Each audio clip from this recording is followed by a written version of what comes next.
mountaintop of Tennessee. Green estate in the land of the free. Raised in the woods so he knew every tree.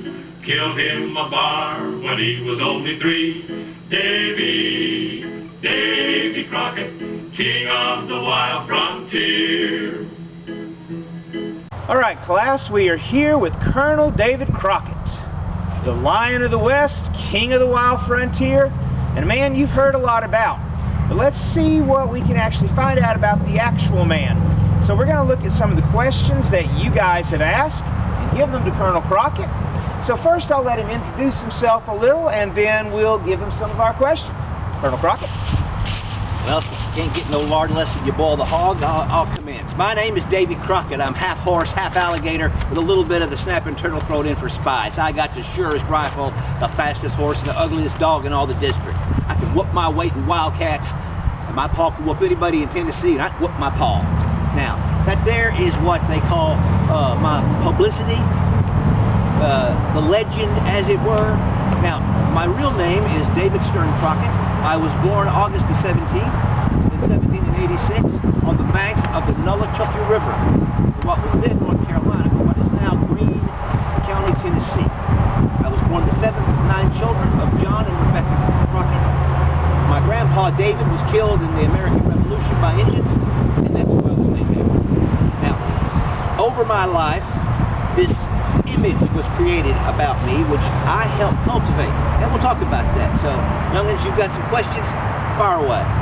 All right, our first question comes from Leah, who says, were you really born on a mountaintop? Nope, just like I said, I was born on the banks of the Nullichucky River.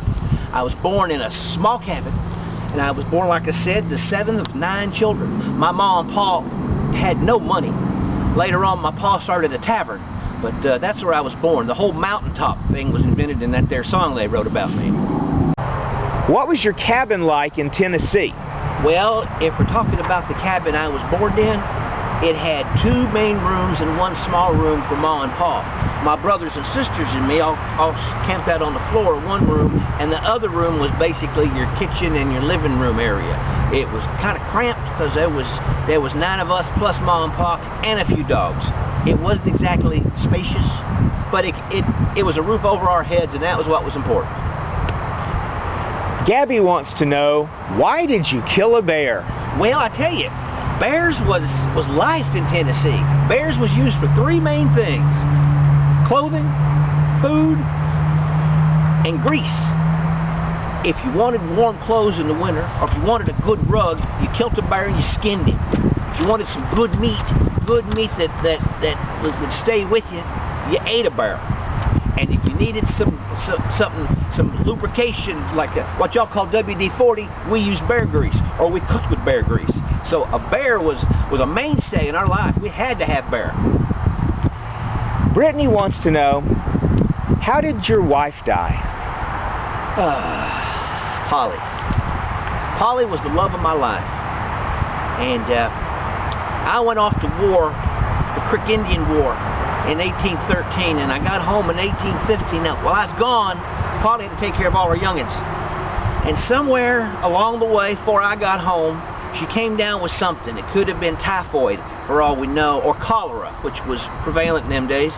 And just as soon as I got home, she fell ill, and in 1815, she died, and left me a widower with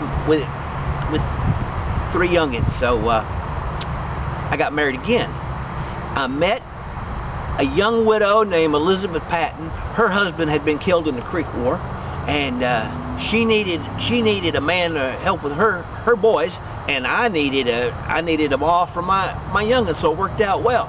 Never mind the fact that she had a little bit of money, and I needed that. So we had a marriage of convenience, you might say. Why did you go off to Congress? It was funny, after the Creek Indian War, I tried my hand in a lot of things. The only thing I was really good at was hunting.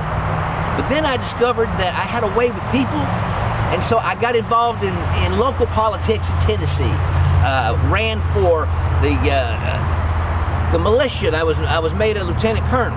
Later on, I discovered that I could be an assemblyman in the Tennessee legislature. I was popular. The folks liked me. I felt that I was honest with them, and they liked me. So then somebody once said, David, and remember, I never, ever went by Davy. I preferred David. Someone said, David, why don't you hit a lick and try to get yourself elected in the Congress in Washington City? And so in 1829, I won my first congressional election and served three terms. Moxie wants to know, did you really patch up the Liberty Bell? Oh, no, they wouldn't let you close to that thing to patch her up. Besides, it's what you call a national monument or an icon. You couldn't touch that, and I wouldn't want to. But it made for a good verse in that song. Well, this seems like a good time to ask this. Carl says, are you annoyed by the theme song? Oh, no, not at all. You see, when I was running around in the 1800s, there was legends told about me. But then come along a century later with that Walt Disney fella, and they wrote that song about me. That song, catchy little tune, ain't it? Off through the woods was a marching along, and I'm the king of the wild frontier. I like that. That told the story I would like to have gotten out. So yeah, I never got annoyed by it. I liked it.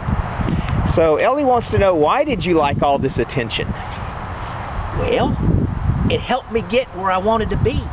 When I was telling them yarns about myself and letting people tell yarns about me, it made me popular.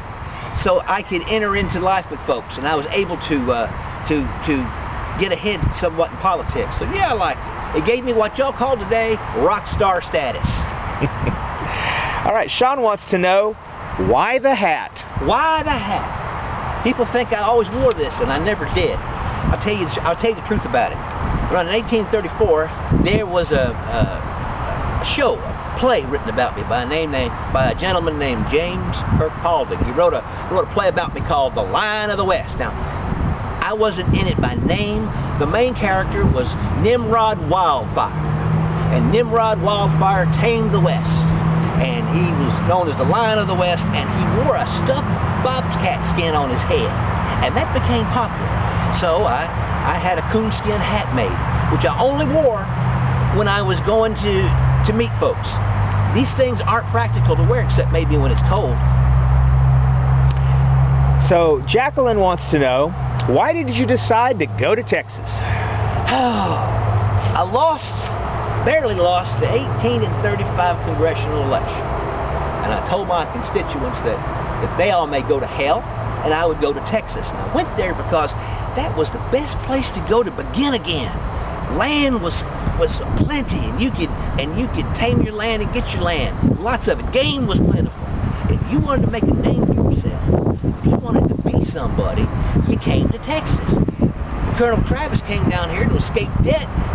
He became a successful lawyer, and he got involved in that there revolution. Jim Bowie married into the Mexican aristocracy, and he was popular. Jim Bonham came down in the same way. If you wanted to make a life for yourself, you came to Texas. Kenny wants to know, did you have any fears? That song says I was the man who don't know fear, but I knew plenty of fear, boy. When I was fighting creeks, going through the woods like this, you never knew if there was an Indian behind a tree with an arrow aimed at your chest. That was scary enough. Or I'd be out hunting bears, and you never know when a bar may come out and eat me.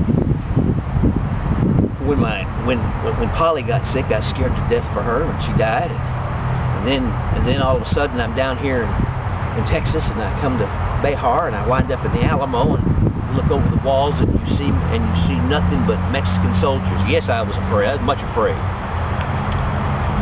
Who is the most famous person you ever met? You mean aside from the fellow that looks back at me in the mirror every morning? I think so. I guess so.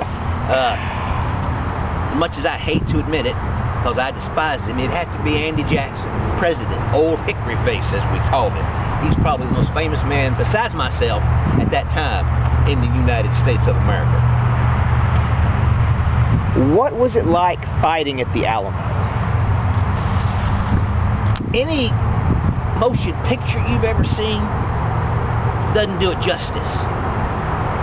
Imagine this. You're hemmed up, pinned up, with about 200 folks in the walls of an old adobe and limestone mission, limited food, poor sanitation, cold, hungry, it's raining, people scared. We couldn't rest because of the constant bombardment and cannonade, as Travis called it. It was unnerving. It was scary. And the whole point of that was to wear us all down. We weren't exactly waking up every morning, all standing up tall, saying, "Come at us, Santa Ana." Oh no, it was frightening. And Gavin wants to know, what happened to you after the revolution? Well, boy, don't you know? I become a legend. Even when I was living, there was these almanacs published about me. Then there's these stories about how I jumped the Mississippi or rode a lightning bolt. But after the revolution, then I became a real legend. How came down here to Texas to fight for freedom, and how some folks said that I wound up in a mine in Mexico or so on and so forth. People kept telling stories about me. The almanacs kept continuing. And you know, the earliest movie made about me was in 1909. It was a silent film about me. And so I became the subject of books and songs and movies, plays, and I'm still popular today.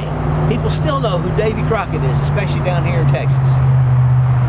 Well, thank you, Colonel Crockett. Any last words you'd like to tell the students? Well, something I've always said is that always be sure you're right, then go ahead. Always, and find something that you can really believe in and stand up to. And always remember this, there's right and there's wrong. You got to do one or the other. You do the one and you're living.